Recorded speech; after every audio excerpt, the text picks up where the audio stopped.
साथियों, क्रोध करने से जीवन की एकता और एकाग्रता भंग होती है। क्रोधी मनुष्य मानसिक रूप से दुखी होकर हिंसा करता है। किसी भी तरह से क्रोध करने वाला अस्पृश्य यानी अछूत हो जाता है। आइए इस कहानी के माध्यम से जानते हैं कैसे। एक बार एक गांव में गौतम बुद्ध अपने शिष्यों के साथ सत्संग कर रहे थे। तभी सभी शिष्य उनका मौन व्रत देखकर चिंतित हो गए कि कहीं बुद्ध अस्वस्थ तो नहीं है। उनमें से एक शिष्य ने आखिरकार बुद्ध से पूछा, हे प्रभु, आज आप मौन व्रत क्यों धारण किए हुए हैं? क्या आप हमसे शुद्ध हैं? क्या हमसे कोई अपराध किया है? क्या आप आज अस्वस्थ हैं?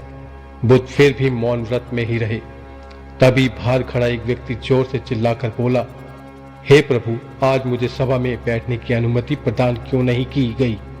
बुद्ध नेत्र बंद कर उसकी बात सुनते रहे और ध्यान मग्न हो गए। वह व्यक्ति फिर चीखा और बोला, मुझे प्रवेश की अनुमति क्यों नहीं मिल रही? तभी एक उदार शिष्य ने उस व्यक्ति का पक्ष लेते हुए कहा, प्रभु, उसे सभा में आने दे, कृपया अनुमति प्रदान करें।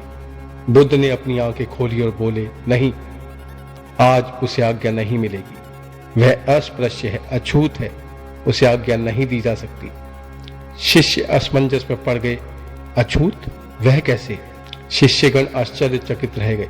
बुद्ध शिष्यों के मन के भाव को समझ गए और बोले, हाँ, वह अस्पृश्य है, अछूत है। तभी सभी शिष्य एक साथ बोल उठे, प्रभु, वह अछूत कैसे और क्यों है? आप तो कभी जात पात को नहीं मानते, कभी कोई भेदभाव नहीं करते। तब बुद्ध ने उत्तर दिया कि हे शिष्यों, आज ये व्यक्ति क्रोधित होकर यहाँ आया है। इसके अंदर अहंकार और क्रोध भरा है, जिसके कारण हमारे जीवन की एकता और एकाग्रता भंग होती है।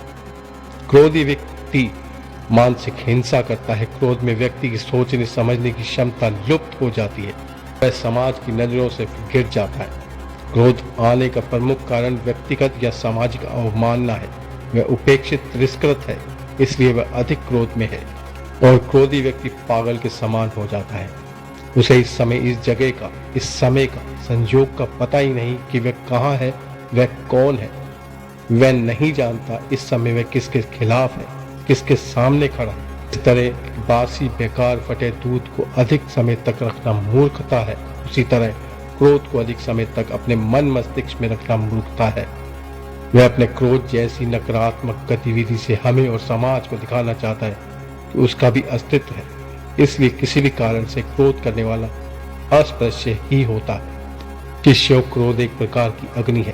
क्रोध के रूप में वह विष पिए जा रहा है, जिसका उसे आभास ही नहीं हो रहा। क्रोध के आवेश में वह स्वयं ही दूसरों से ज्यादा परेशान है। इसलिए उसे कुछ समय तक एकांत में रहने दो, पृथक कर दो।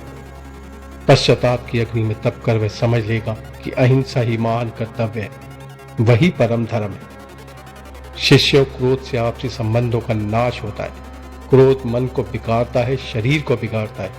क्रोध इस लोक को तो बिगाड़ता ही है, हमारे परलोक को भी बिगाड़ देता है। अब शिष्य समझ गए कि अस्पृश्यता, अछूत कौन है और कैसे है।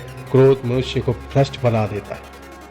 वह व्यक्ति भी यह सब सुन रहा था। उसे भी अपने कृत्य पर पश्चाताप हुआ और वह अब तक पश्चाताप की अग्नि में तप कर समझ चुका था कि अहिंसा ही मनुष्य का महान कर्तव्य व परम धर्म है। वह बुद्ध के चरणों में गिर पड़ा और कभी क्रोध न करने का प्रण लिया। अक्सर क्रोध के कारण व्यक्ति अनर्थ कर बैठता है और उसका पश्चाताप उसे बाद में होता है, जिसका कोई लाभ नहीं होना चाहिए।